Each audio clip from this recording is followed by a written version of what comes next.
अपनी टर्मिनल बीमारी से जूझ रही गर्लफ्रेंड के इलाज के लिए मैं दिन में डिलीवरी बॉय का काम करता और रात में स्ट्रीट फूड का स्टॉल लगाता ताकि जल्द से जल्द उसके ऑपरेशन के पैसे इकट्ठे हो सकें। लेकिन जब एक दिन मेरे घर के बाहर दर्जन भर रोल्स रॉयस आकर रुकी, तब मुझे पता चला कि वो बीजिंग के एक बड़े अमीर खानदान की नाजायज बेटी है। वो अपने साथ वो सब कुछ ले गई जो ले जा सकती थी, यहां तक कि हमारे रूममेट को भी, पर मुझे वहीं छोड़ दिया। एक रिपोर्टर ने शिया झीनियान से पूछा, मैडम, आपके सामने खड़े ये साहब आपके क्या लगते हैं? उसने बेहद ठंडे लहजे में जवाब दिया, बस इन दिनों मेरी देखभाल करने वाला एक केयरटेकर है। बाद में वो हांगकांग की मशहूर और रईस लड़की बन गई और मैंने उसकी सबसे बड़ी दुश्मन से शादी कर ली। हमारी शादी की पहली रात को ही शिया झीनियान ने मुझे किडनैप करवा लिया। उसने मेरा कॉलर पकड़कर गुस्से में पूछा, तुमने उस बदसूरत लड़की से शादी क्यों की? मैंने कहा, क्योंकि उसने मुझे कभी केयरटेकर नहीं समझा। शिया झीनियान ने हंसते हुए ताना मारा, एक मर्द होकर बस इतनी सी सोच है तुम्हारी? मैंने सिर हिलाया, हाँ, मेरी इतनी ही सोच है। जिस दिन शिया परिवार उसे लेने आया था, उस दिन मेरी गली में 12 रोल्स रॉयस गाड़ियां लाइन से खड़ी थीं। मीडिया वाले कैमरों के साथ पूरी बिल्डिंग को घेरे हुए थे। मेरा बारबेक्यू स्टॉल वहां से अंदर नहीं जा पा रहा था, इसलिए मुझे पैदल ही जाना पड़ा। पड़ोस के चेन वेई ने मुझे देखकर कंधे पर हाथ रखा और कहा, झिंग चेन, तुम्हारी तो किस्मत खुल गई। झीनियान तो शिया फैमिली की प्रिंसेस निकली, उसे लेने आए हैं। अब तुम भी उसके साथ ऐश करना। तभी शिया झीनियान लोगों के बीच से नीचे आई। उसने लेटेस्ट डिजाइनर ड्रेस पहनी थी और वो बिल्कुल किसी ड्रामा की अमीर लड़की जैसी लग रही थी। उसके साथ हमारा रूममेट जी बोदा भी था। झीनियान ने मेरी तरफ एक अजीब से घमंड के साथ देखा। एक रिपोर्टर ने उससे पूछा, मिस शिया, आपके और इस लड़के के बीच क्या रिश्ता है? उसने नजरें घुमाते हुए लापरवाही से कहा, ये बस एक केयरटेकर है जो मेरी देखभाल कर रहा था। ये सुनकर पड़ोसी हैरान रह गए, क्योंकि वे रोज मुझे उसके लिए भागदौड़ करते देखते थे। अचानक सबकी नजरों में मेरे लिए तरस और मजाक के भाव आ गए। मैंने खुद को देखा, वही सस्ती टी शर्ट और थका हुआ चेहरा। मैं सच में किसी केयरटेकर जैसा ही लग रहा था। मैंने 5 साल उसकी सेवा की थी। अगर वो मुझे सिर्फ पड़ोसी भी कह देती तो मुझे इतना बुरा नहीं लगता। कार में बैठने से पहले उसने मुझसे कहा, तुमने इतने समय तक मेरी मदद की, अगर तुम्हारी कोई विश हो तो बताओ, मैं पूरी कर सकती हूं। चेन वेई ने मुझे इशारा किया कि मौका मत छोड़ो, लेकिन मैं अपनी जगह पर खड़ा रहा और दवाइयों का थैला दिखाते हुए बोला, जब तुम्हें कोई बीमारी थी ही नहीं तो मेरे दवाइयों और रहने खाने के पैसे वापस कर दो। टोटल 59,80,000 होते हैं। आसपास के लोग मेरी इस छोटी मांग पर हंसने लगे कि मैं करोड़ों के बदले सिर्फ इतने से पैसे मांग रहा हूं। झीनियान ने थोड़ा अजीब सा मुंह बनाया, लेकिन तुरंत अपने असिस्टेंट से कहकर मुझे 60 लाख का चेक दिलवा दिया। जी बोदा ने उसका हाथ पकड़कर मुझसे कहा, झीनियान ने तुम्हें मांगे बिना ही ज्यादा पैसे दे दिए, पर अब हमारी दुनिया अलग है। उम्मीद है तुम मीडिया में उसके बारे में कुछ फालतू नहीं बोलोगे। झीनियान भी यही चाहती थी कि किसी को हमारे रिश्ते का पता न चले। मुझे समझ आ गया कि उसे मुझसे शर्म आ रही थी। खैर, ऐसी धोखेबाज लड़की के बारे में बताने में मुझे भी कोई दिलचस्पी नहीं थी। सबके जाने के बाद चेन वेई ने मुझसे कहा कि मैं पागल हूं जो इतने कम पैसों में मान गया, पर मेरे लिए उसका दिया हुआ हिसाब खत्म हो चुका था। प्यार मेरा था और गलती भी मेरी ही थी। घर आया तो पूरा कमरा खाली और बिखरा हुआ था। वो अपना सारा सामान ले चुकी थी। रात भर काम करने के बाद मैं बुरी तरह थककर सोफे पर गिर गया। तभी मेरे पाले हुए आवारा बिल्ली के बच्चे ने आकर आवाज की। मैंने उसे खाना खिलाया और घर साफ किया। अब मेरे पास इतने पैसे थे जो मेरे अकेले के लिए काफी थे, पर अब मैं खुद का एक असली घर खरीदना चाहता था। यूनिवर्सिटी गेट के बाहर वाली खाऊ गली में मेरे ही स्नैक स्टॉल पर सबसे ज्यादा भीड़ रहती थी और ये कॉलेज के लड़के लड़कियां मेरी दुकान के पक्के कस्टमर बन चुके थे। उसी दिन मेरी दुकान के आगे अचानक एक बहुत ही फैशनेबल लड़की आकर रुकी। भैया, 5 मटन कबाब और 10 पीस मटन किडनी लगा दो। रोजाना कॉलेज के यंग लड़कों को सर्व करने की आदत थी, पर ऐसी अमीर खानदान की लड़की को पहली बार दुकान पर देख रहा था। मैं थोड़ा हैरान होकर उसे देखने लगा। हाइट लगभग 5 फीट 7 इंच, चेहरा एकदम साफ और मासूम और दिखने में बेहद खूबसूरत थी। लंबे घुंघराले बाल, गहरी आंखें और चेहरे का कट एकदम विदेशी मिक्स्ड लुक दे रहा था। थोड़ी दूर गली के मोड़ पर एक चमचमाती ग्रे पॉश कार स्टार्ट खड़ी थी, जिसके अंदर ड्राइवर उसका वेट कर रहा था।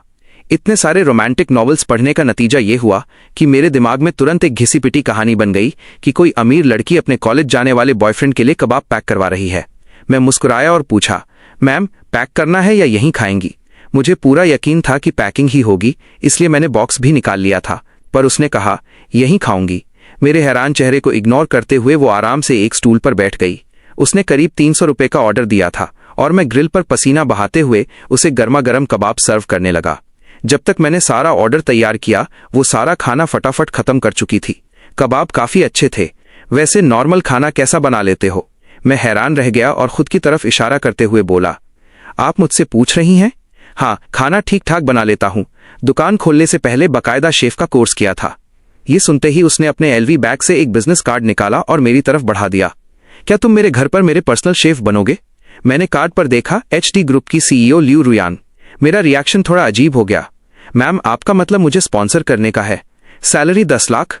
फिर मैंने बात संभालते हुए कहा, बेशक, मुझे पता है आप वैसी नहीं हैं। ठीक है, डन। मैं कल से ही काम पर आ रहा हूं। पैसे की बात नहीं थी, पर ऑफर इतना बड़ा था कि मना करना मुश्किल था। बीजिंग जैसी महंगी जगह पर घर खरीदने का सपना इस कबाब की दुकान से तो शायद पूरी जिंदगी में भी पूरा नहीं होता। अगले दिन मैं कार्ड पर दिए एड्रेस के मुताबिक उसकी कोठी पर इंटरव्यू के लिए पहुंच गया। खुद लियू रुयान ने दरवाजा खोला। वो ग्रे कलर के ट्रैक सूट में थी और शायद बाहर से रनिंग करके लौटी थी। उसने मेन गेट का लॉक खोला और मुझे अंदर आने का इशारा किया। वो हल्के कदमों से आगे चलने लगी और मैं थोड़ा संभल कर उसके पीछे पीछे चलने लगा। कोठी काफी बड़ी थी। गेट से लिविंग रूम तक पहुंचने में ही 7-8 मिनट लग गए। मैं रास्ते भर चौकन्ना होकर आसपास देख रहा था कि कहीं ये कोई फ्रॉड तो नहीं है। तभी अचानक मेरा ध्यान भटका और मैं सीधे उसकी पीठ से जा टकराया। एक अजीब सी खुशबू मेरे सेंसेस में भर गई। सॉरी मैम, मेरा वो मतलब नहीं था। मैंने घबराकर उसके कंधे पकड़ते हुए माफी मांगी। लियू रुयान ने चिढ़कर मेरी तरफ देखा। तुम्हें क्या लगता है मैं कोई ठग हूं? मैंने सीधे बोल दिया, क्या आप नहीं हैं?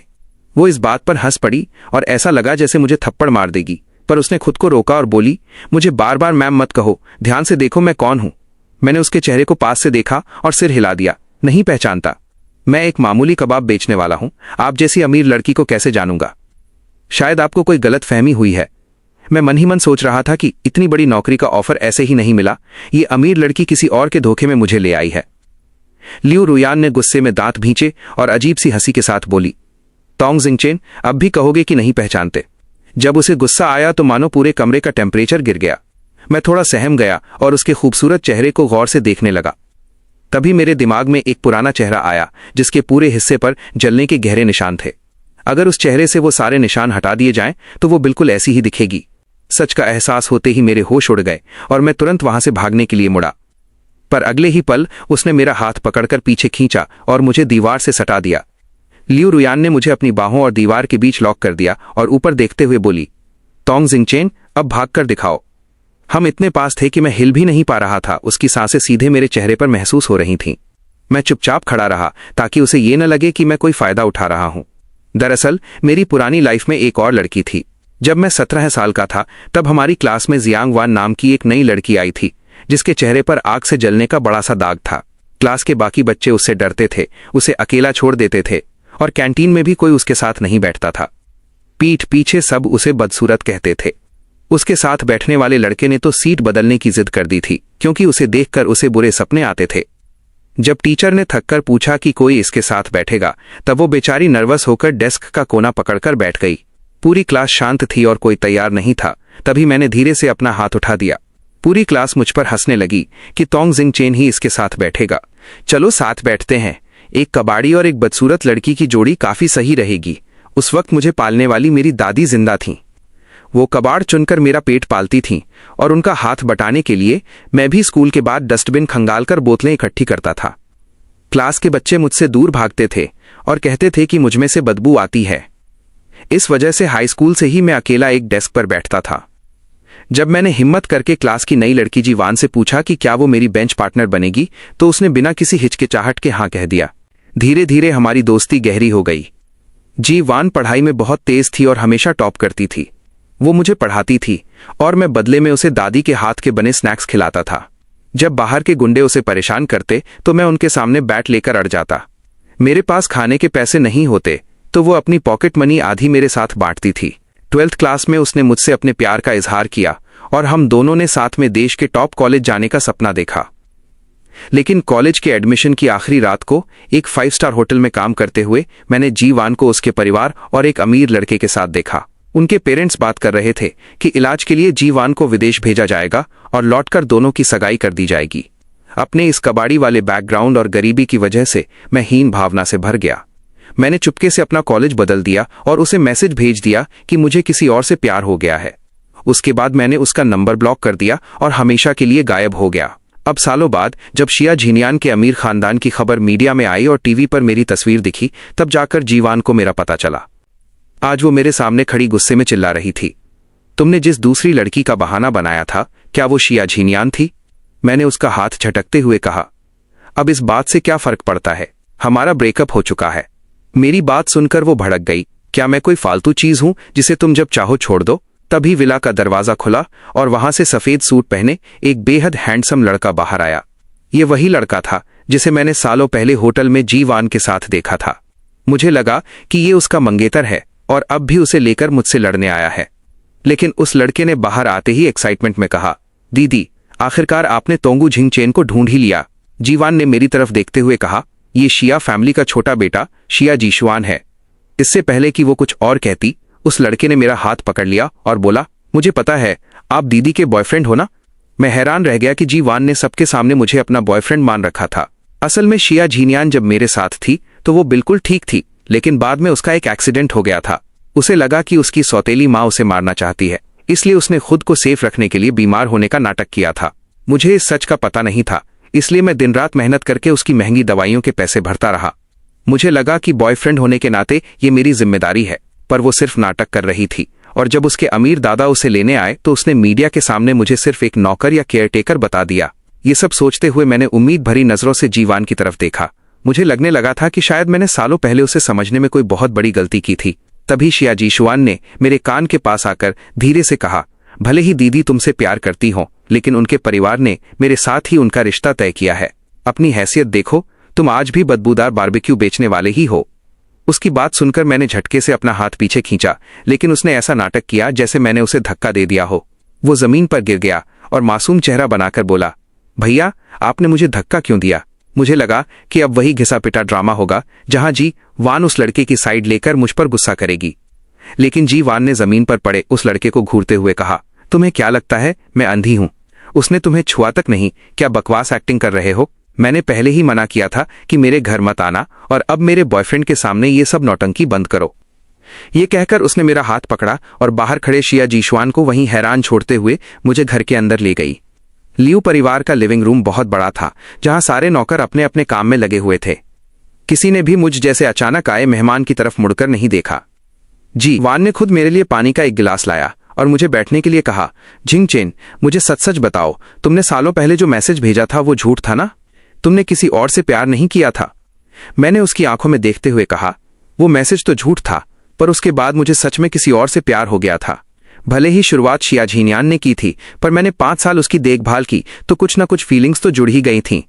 मैं अपनी लाइफ के फैसलों से मुकरता नहीं, भले ही नतीजा ये निकला कि मैं गलत इंसान के चक्कर में था। बातों बातों में मुझे पता चला कि शिया जीशुआन दरअसल शिया झीनियान का सौतेला भाई है। जी वान की उसके साथ कोई सगाई नहीं हुई थी, वो सब बस दोनों परिवारों के बड़ों की अपनी जिद थी। खैर, अब मैं लियू परिवार के घर पर ही जी वान का पर्सनल शेफ बनकर रहने लगा था। उसने मेरे रहने के लिए अपने कमरे के ठीक बगल वाला कमरा दिया था, लेकिन जब मैं रात को अपने कमरे में गया तो वहां का नजारा देखकर हैरान रह गया। बेड पर ओढ़ने के लिए एक कंबल तक नहीं था। मैं इस बारे में पूछने के लिए मैनेजर के पास गया तो उसने बिना किसी एक्सप्रेशन के कहा, सर, आपके रहने का सारा इंतजाम खुद मैडम ने देखा है, ये मेरे अंडर नहीं आता। आप सीधे मैडम से ही बात कर लीजिए। मुझे मजबूरन जी वान के कमरे का दरवाजा खटखटाना पड़ा। अंदर से आवाज आई, आ जाओ। जैसे ही मैंने दरवाजा खोला, कमरे में जी वान कहीं नहीं दिखी, लेकिन बाथरूम से पानी गिरने की आवाज आ रही थी। नहाते वक्त उसने मुझे अंदर बुला लिया था। मैं अभी सोचने ही वाला था कि बाद में आता हूं, तभी बाथरूम का दरवाजा खुला और जी वान गीले बालों में नाइट सूट पहने बेहद खूबसूरत अंदाज में बाहर आई। मैं चाहकर भी अपनी नजरें नहीं हटा पाया। उसका फिगर वाकई कमाल का था। सबसे बड़ी बात, वो जानबूझकर मुझे अपनी तरफ खींच रही थी और उसकी निगाहें सीधे मुझ पर टिकी थीं। इतने सालों से सिंगल रहने के बाद मेरे लिए ये सब संभालना मुश्किल हो गया और अचानक मेरी नाक से खून बहने लगा। जी वान ये देखकर घबरा गई। उसने तुरंत आकर मेरा चेहरा ऊपर उठाया और मुझे बेड के कोने पर बिठा दिया। टिश्यू से मेरी नाक साफ करते हुए उसने हल्के मजाक में कहा, तुम भी ना बिल्कुल बच्चे ही रहे। शिया झीनियान के साथ 5 साल लिव इन में रहे हो, फिर भी ये हाल है। क्या तुमने कभी कुछ देखा नहीं? मैंने बेहद लाचार होकर जवाब दिया। वो मुझे हाथ तक नहीं लगाने देती थी। सच कहूं तो ये अजीब था। रिश्ता उसने शुरू किया था, लेकिन वो हमेशा मुझसे ऐसे दूरी बनाकर रखती थी जैसे मैं कोई चोर हूं। खासकर जब उसने अपनी बीमारी का नाटक शुरू किया, मैं उसके लिए चाहे जो करूं, वो हमेशा मुझसे सीधे मुंह बात नहीं करती थी। इसके उलट वो हमारे रूममेट जीबोदा पर कुछ ज्यादा ही मेहरबान रहती थी। जीबोदा दिखने में काफी हैंडसम था और एक कार शोरूम में सेल्स का काम करता था। एक वक्त था जब झीनियान आधी रात को मुझे मैसेज करके अपने लिए महंगी कोल्ड कॉफी मंगवाती थी। बाद में मैंने जी बोदा के सोशल मीडिया पर वही सेम कॉफी देखी। तब मुझे समझ आया कि वो मेरे पैसों से उसके लिए चीजें मंगवाती थी। मुझे बहुत गुस्सा आया था। एक दिन जब मैं स्टॉल बंद करके घर लौटा तो देखा कि झीनियान जी बोदा की बाहों में सिर रखकर गेम खेल रही थी। मैंने जी बोदा को झटके से दूर किया और झीनियान से पूछा, जब मैं तुम्हें छूने की कोशिश करता हूं तो तुम दूर भागती हो, और इसके साथ इतनी नजदीकियां? हम दोनों में से तुम्हारा बॉयफ्रेंड कौन है? झीनियान ने अपनी नाक सिकोड़ते हुए कहा था, तुम जब भी काम से आते हो तुम्हारे बदन से अजीब सी स्मेल आती है। तुम्हारे पास आना मुझे बहुत अजीब लगता है। जी बोदा ने भी बीच में सफाई दी थी। झिंग चेन भाई, गलत मत समझो, हमारा ऐसा कोई चक्कर नहीं है। मैं तो उसे बस अपनी एक दोस्त मानता हूं। उस सुबह मैंने बहुत देर तक नहाया, यहां तक कि मेरा मन स्टॉल पर जाने का भी नहीं था। लेकिन तभी झीनियान का मैसेज आया, इस महीने की दवा के लिए 7,000 रुपए चाहिए, जल्दी ट्रांसफर करो। मेरा दिल पूरी तरह टूट चुका था, इसलिए मैंने पैसे नहीं भेजे। उसने फिर मैसेज किया, मुझे पता था तुम मुझे एक बोझ समझने लगे हो और मेरा इलाज नहीं कराना चाहते। आखिरकार मैंने हार मान ली और खुद को मार काट कर फिर से काम में लगा दिया। लेकिन जब मैं पैसे का इंतजाम करके घर पहुंचा तो देखा कि शिया परिवार की गाड़ियां उसे लेने आ चुकी थीं। असल बात यह थी कि शिया खानदान का इकलौता वारिस कैंसर की वजह से शांत हो चुका था और दूसरा बेटा जीशुआन बिजनेस के मामले में बिल्कुल जीरो था। ऐसे में शिया झीनियान ही उस अमीर खानदान की आखिरी उम्मीद बची थी, इसलिए उसके दादा उसे वापस ले जा रहे थे। मुझे लगा था कि मेरी ये बेबसी सुनकर जीवान मेरा मजाक उड़ाएगी, लेकिन उसने बेहद प्यार और हमदर्दी से मेरी तरफ देखा और मुझे कसकर गले लगा लिया। झिंग चेन, मुझे बताओ कि इन सालों में तुम्हारे साथ और क्या क्या हुआ?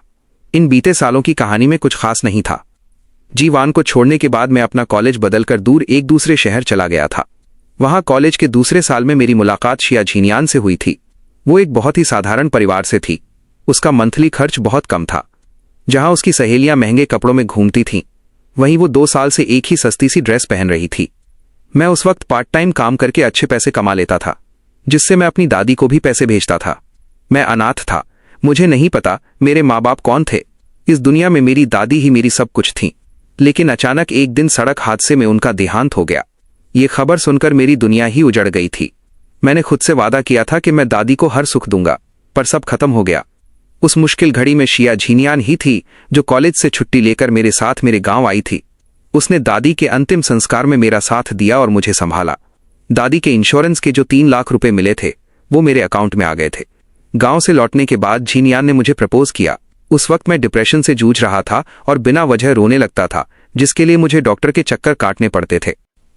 डॉक्टर ने जब बताया कि मुझे डिप्रेशन है तो शिया झीनियान रोज मेरे लिए कॉलेज की कैंटीन से खाना लाने लगी। वो मुझे जबरदस्ती अपने साथ अलग अलग इवेंट्स और क्लब एक्टिविटीज में ले जाती, मेरे लिए छोटे छोटे सरप्राइज प्लान करती। उसकी इन्हीं कोशिशों की वजह से मैं उस अंधेरे से बाहर निकल पाया। इसीलिए जब उसने मुझे प्रपोज किया तो मैंने तुरंत हाँ कह दिया। लेकिन ग्रेजुएशन वाले साल उसका एक एक्सीडेंट हो गया। हॉस्पिटल से लौटने के बाद उसने मुझसे कहा कि उसे एक जानलेवा बीमारी है।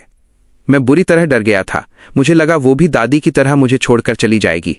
बस उसे बचाने के लिए मैंने एक साथ कई जगह पार्ट टाइम काम करना शुरू कर दिया। मेरा बस एक ही सपना था कि हमारा अपना एक छोटा सा घर हो। जब उसकी तबीयत थोड़ी ठीक हुई तो मैं उसे लेकर वापस यानजिंग आ गया। ये जगह दादी की कब्र के पास थी। मेरे दिमाग में अजीब से ख्याल आते थे कि अगर झीनियान नहीं बची तो मैं दादी की कब्र के बगल में एक बड़ा गड्ढा खोदकर हम दोनों को वहीं दफन कर दूंगा और खुद पर मिट्टी डाल लूंगा। हम तीनों हमेशा साथ रहेंगे।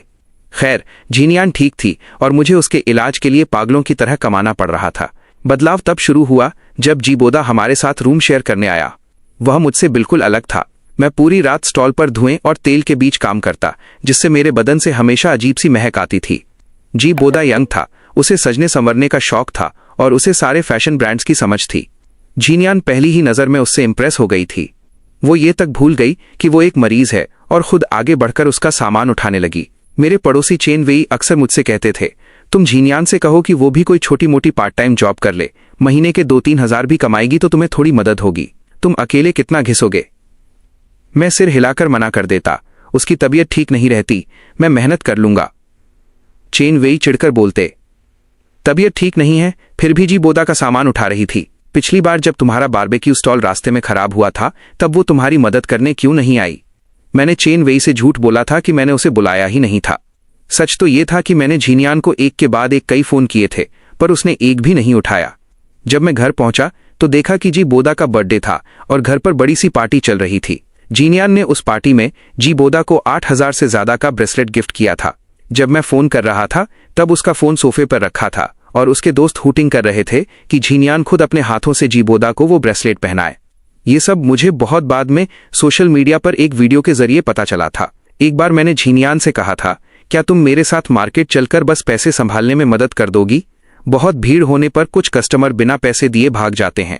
तुम्हें ज्यादा देर नहीं रुकना होगा, बस रश ऑवर में मदद चाहिए। इस पर उसने मुझ पर चिल्लाते हुए कहा, कोई अपनी जानलेवा बीमारी से जूझ रही गर्लफ्रेंड को काम पर भेजता है क्या? सच में तुम्हारा दिमाग घुटनों में है? पहले पैसे लिया करो, फिर खाना दिया करो, कोई नहीं भागेगा। बाद में एक रात कुछ शराबी कस्टमर्स के बीच एक लड़की ने नशे में धुत होकर पीछे से मेरी टी शर्ट उठाकर मेरी पीठ पर हाथ फेर दिया। मामला पुलिस स्टेशन तक पहुंच गया। जब उस लड़की का नशा उतरा तो वो मुकर गई कि वो तो बस मेरे पीछे से टिश्यू पेपर निकाल रही थी। उसने हंसते हुए कहा, अंकल, अपनी शक्ल देखी है? मुझसे 5 साल बड़े हो, मैं पागल हूं जो आपके साथ बदतमीजी करूंगी? तभी झीनियान वहां पहुंची। उसे मुझ पर गुस्सा आ रहा था और शर्म महसूस हो रही थी। वो मुझे खींचकर घर ले आई। घर आकर जीबोदा ने भी ज्ञान दिया, झिंगचेन भाई, शायद आपको गलतफहमी हुई है। लड़कियों के पास बॉयफ्रेंड्स की कमी नहीं होती। ऊपर से आपके बदन से हमेशा धुएं की स्मेल आती है, कोई लड़की आपको क्यों छुएगी? झीनियान ने गुस्से में मुझे बाथरूम की तरफ धकेला। जाओ, पहले ढंग से नहा कर आओ। मुझे साफ दिख रहा था कि उसका बर्ताव मेरे लिए बदल चुका है। वो अब कॉलेज के दिनों की तरह स्टैंड नहीं लेती थी। मैं उसे अपनी आंखों के सामने बदलते देख रहा था, पर कुछ नहीं कर पा रहा था। जीवान को छोड़ने के बाद मेरी जिंदगी वाकई नरक बन चुकी थी, खासकर ये जानने के बाद कि उसकी कोई सगाई नहीं हुई थी। मैं खुद को एक गुनहगार की तरह महसूस कर रहा था। जीवान ने मेरे चेहरे को अपने हाथों में लिया और अपनी आंखों में देखने के लिए मजबूर किया। तुम गलत सोच रहे हो। तोंगू झिंगचेन किसी के भी बिना एक शानदार जिंदगी जी सकता है। वो कभी किसी से कम नहीं था, चाहे वो स्कूल के दिनों में दादी की मदद के लिए कबाड़ चुनने वाला झिंगचेन हो या स्टॉल लगाकर अपनी गर्लफ्रेंड के इलाज के लिए रात दिन एक करने वाला झिंगचेन। तुम हर रूप में बेमिसाल थे। वो शिया झीनियान ही बेवकूफ थी जिसकी किस्मत खराब थी। उसे एक दिन एहसास होगा कि उसने कितनी अनमोल चीज खो दी है। क्या सच में ऐसा था? पहली बार किसी ने मुझसे कहा था कि मैं कमाल का हूं, और वो भी मेरी एक्स गर्लफ्रेंड ने। मैंने उत्सुकता से पूछा, पर तुम जीवान से लियू रुयान कैसे बन गई? और तुम्हारा ये चेहरा? लियू रुयान ने मुस्कुराते हुए कहा, मेरी कहानी बहुत सिंपल है। जब मेरे पेरेंट्स का डिवोर्स हुआ था तब मैं छोटी थी और कोर्ट ने मुझे मेरी माँ को सौंप दिया था, इसलिए मेरा सरनेम मेरी माँ पर था। बाद में जब वो दोनों फिर से साथ आ गए तो मैं वापस लियू परिवार में आ गई और मेरा नाम बदल गया। मैंने उसके चेहरे की तरफ देखा तो उसने हल्के अंदाज में अपनी एक पुरानी फोटो दिखाते हुए कहा, यह चेहरा मैंने अपनी माँ के यंग दिनों की फोटो देखकर कस्टमाइज कराया है। कई सर्जरी और ट्रीटमेंट के बाद ये ऐसा बना है। बताओ कैसी लग रही हूँ? सही है ना? चलता ही नहीं बल्कि एकदम परफेक्ट है। सामने खड़ी लियू रुयान उस फोटो वाली औरत से कम 70% मैच कर रही थी।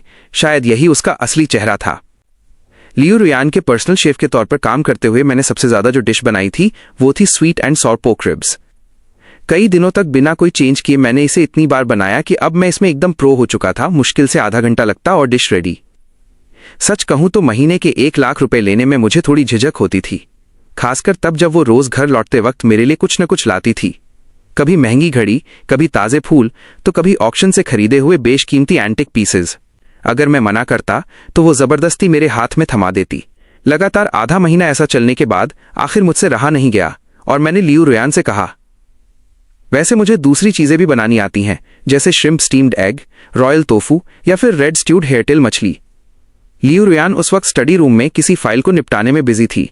मेरी बात सुनकर उसने सिर उठाया और मेरी तरफ देखा। अगर तुम वाकई कुछ अलग करना चाहते हो तो मेरे साथ एक बैंक्वेट में चलो। मैंने हैरान होकर अपनी तरफ उंगली उठाई। मैं?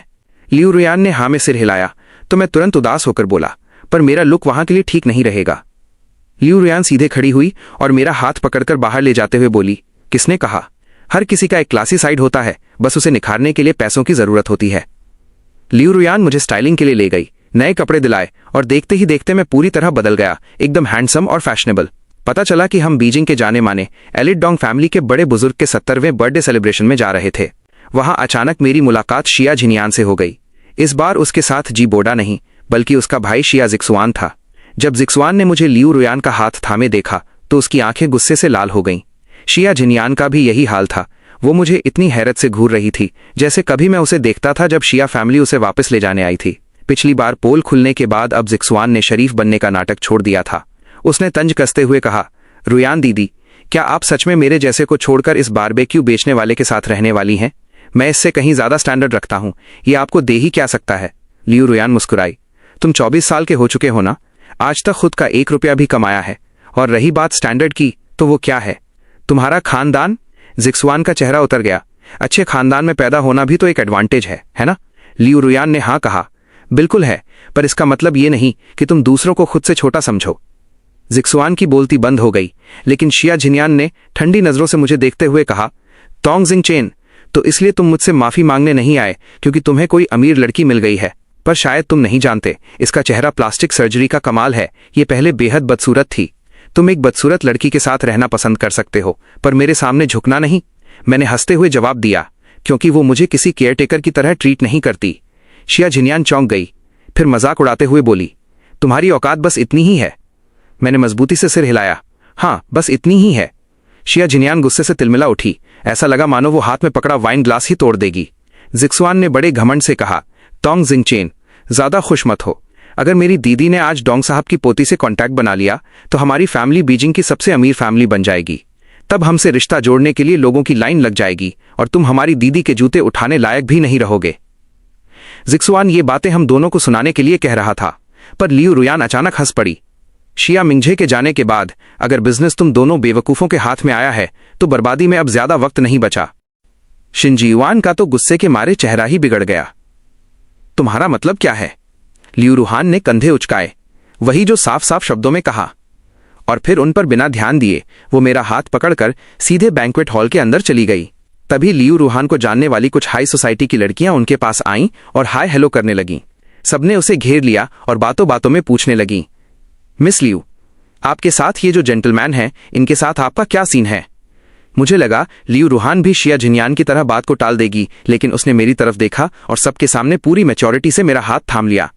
ये मेरा पहला प्यार है और फिलहाल मैं इसे प्रपोज करने की कोशिश कर रही हूं। ये सुनकर सब हैरान रह गए। Oh my God, miss Liu, इस दुनिया में ऐसा भी कोई है जिसे पटाने के लिए आपको मेहनत करनी पड़ रही है? मैंने धीरे से उसके कान में पूछा, तुमने मुझे कब प्रपोज किया? लियू रुहान ने मुझे एक लाचार सी नजर से देखा, जैसे कह रही हो कि वो रोज जो मेरे लिए गिफ्ट्स और कीमती चीजें लाती है वो और क्या है। तभी इस ग्रैंड पार्टी के होस्ट यानी ओल्ड मिस्टर टोंग स्टेज पर आए। लियू रुहान मुझे उनके पास ले गई। तोहफा भले ही लियू रुहान ने पसंद किया था, पर उसे ओल्ड मैन के हाथों में मैंने ही दिया। मुझे देखते ही ओल्ड मिस्टर टोंग एकदम शॉक रह गए, जैसे उन्होंने कोई पुराना सपना देख लिया हो। उनके साथ खड़ी औरत भी मुझे अजीब नजरों से घूरने लगी। तुम्हारा नाम क्या है? तुम्हारे पेरेंट्स क्या करते हैं? मैंने सीधे ओल्ड मिस्टर टोंग की आंखों में देखा। मेरा नाम टोंग जिंगचेन है। मेरा कोई परिवार नहीं है, मैं एक अनाथ हूं। ये सुनते ही बूढ़े टोंग का शरीर कांप उठा। तभी शिया जियुआन बीच में कूद पड़ा और चिल्लाकर बोला, टोंग दादू, आपको शायद पता नहीं है, ये एक अनाथ है जो नाइट मार्केट में कबाब बेचता था। अब लियू रुहान के दम पर खुद को बड़ा आदमी समझ रहा है। उसकी बात सुनते ही वहां मौजूद लोग मुझे ऐसे देखने लगे जैसे मैं कोई गोल्ड डिगर हूं। लियू रुहान तुरंत एक कदम आगे बढ़ी और ढाल बनकर मेरे सामने खड़ी हो गई। मिस्टर टोंग, इसकी बकवास पर ध्यान मत दीजिए। जिंगचेन ने नाइट मार्केट में काम जरूर किया है, पर उसने अपनी मेहनत से पैसे कमाए हैं। इसमें शर्मिंदगी जैसी कोई बात नहीं है। ओल्ड मिस्टर टोंग ने उसकी बात पर सहमति में सिर हिलाया और अपने आदमी से कहकर एक पुरानी फोटो मंगवाई। वो 4-5 साल के एक छोटे बच्चे की फोटो थी। क्या तुम इसे पहचानते हो? मैं एकदम दंग रह गया। फोटो में दिख रहा बच्चा हूबहू मेरे बचपन जैसा था। मेरी दादी ने मुझे गोद लेने के बाद हर साल मेरी तस्वीरें ली थीं, जो आज भी मेरे पास सुरक्षित थीं। मैं पूरा माजरा समझ गया और हैरान होकर मिस्टर टोंग को देखने लगा। उन्होंने कांपती आवाज में बताया, ये मेरा छोटा पोता है जिसे सालों पहले किडनैप कर लिया गया था। हमने जमीन आसमान एक कर दिया पर वो नहीं मिला। आज तुम्हें देखकर मुझे उसकी याद आ गई। मैंने तुरंत अपने फोन से अपने बचपन की फोटो निकालकर उन्हें दिखाई। फोटो देखते ही ओल्ड मिस्टर टोंग के होश उड़ गए, लेकिन उन्होंने जल्दबाजी में कोई फैसला नहीं लिया। उन्होंने बेहद इमोशनल होकर मुझसे पूछा, क्या तुम डीएनए टेस्ट के लिए अपने बालों का सैंपल दोगे? मैंने तुरंत हाँ कर दी, क्योंकि मैं भी जानना चाहता था कि इस दुनिया में मेरा अपना कोई है या नहीं। उन्होंने फौरन अपने असिस्टेंट को बुलाया, इसे अर्जेंट प्रोसेस के लिए भेजो। आज ये बर्थडे पार्टी हमारे परिवार के मिलन का जश्न बनेगी। वहां मौजूद हर शख्स के चेहरे का रंग उड़ चुका था, खासकर शिया झिनयान, जो डर के मारे अपने हाथ में पकड़ा वाइन ग्लास इतनी तेजी से दबा रही थी कि जैसे वो अभी टूट जाएगा। काफी देर के बाद ओल्ड मिस्टर टोंग के फोन की घंटी बजी। दूसरी तरफ से उनके असिस्टेंट की बेहद एक्साइटेड आवाज आई, सर, डीएनए रिपोर्ट आ गई है। मिस्टर टोंग जिंगचेन और छोटे टोंग साहब का ब्लड रिलेशन 99.9% मैच हो गया है। ये सुनते ही ओल्ड मिस्टर टोंग के हाथ से फोन छूटकर सीधे जमीन पर गिर गया। उनके पास खड़ी औरत तुरंत भागकर आई और मुझे गले लगाते हुए रोने लगी। मेरे भाई। शिया जियुआन का चेहरा सफेद पड़ गया। ये कैसे हो सकता है? एक कबाब बेचने वाला टोंग फैमिली का खोया हुआ बेटा कैसे हो सकता है? दीदी कुछ बोलो, अब हम क्या करें? शिया झिनयान के हाथ का वाइन ग्लास चकनाचूर हो गया और कांच के टुकड़े चुभने से उसके हाथ से खून बहने लगा। टोंग फैमिली ने मेरे स्वागत में एक बहुत बड़ा फंक्शन रखा और दुनिया के सामने लियू रूहान के साथ मेरी सगाई का अनाउंसमेंट कर दिया। लेकिन सगाई की ठीक एक रात पहले शिया झिनयान ने मुझे किडनैप कर लिया और शिया कॉरपोरेशन की बिल्डिंग की छत पर ले गई। उसने मेरी आंखों की पट्टी हटाई, मेरे पैरों के पास बैठकर पागलों की तरह मेरी तरफ देखने लगी। जिंगचेन, लियू रूहान से शादी मत करो। उसे तुम्हारी असली पहचान पहले से पता थी। वो सिर्फ टोंग फैमिली के स्टेटस और बिजनेस का फायदा उठाना चाहती है, इसीलिए उसने तुमसे शादी का नाटक किया। वरना वो तुम्हें उस पार्टी में क्यों ले जाती? उसने जानबूझकर तुम्हें ओल्ड मिस्टर टोंग के सामने किया। मैं मुस्कुराया। अगर मेरी पहचान से उसे फायदा होता है तो मुझे कोई प्रॉब्लम नहीं है। ठीक वैसे ही जैसे जब तुम मेरी गर्लफ्रेंड थी तब मैं तुम्हें रानी बनाकर रखने को तैयार था। शिया झिनयान बिल्कुल सुन्न रह गई। कुछ देर बाद वो हैरान होकर बोली, तुम्हें जरा भी फर्क नहीं पड़ता कि उसका प्यार मतलबी है?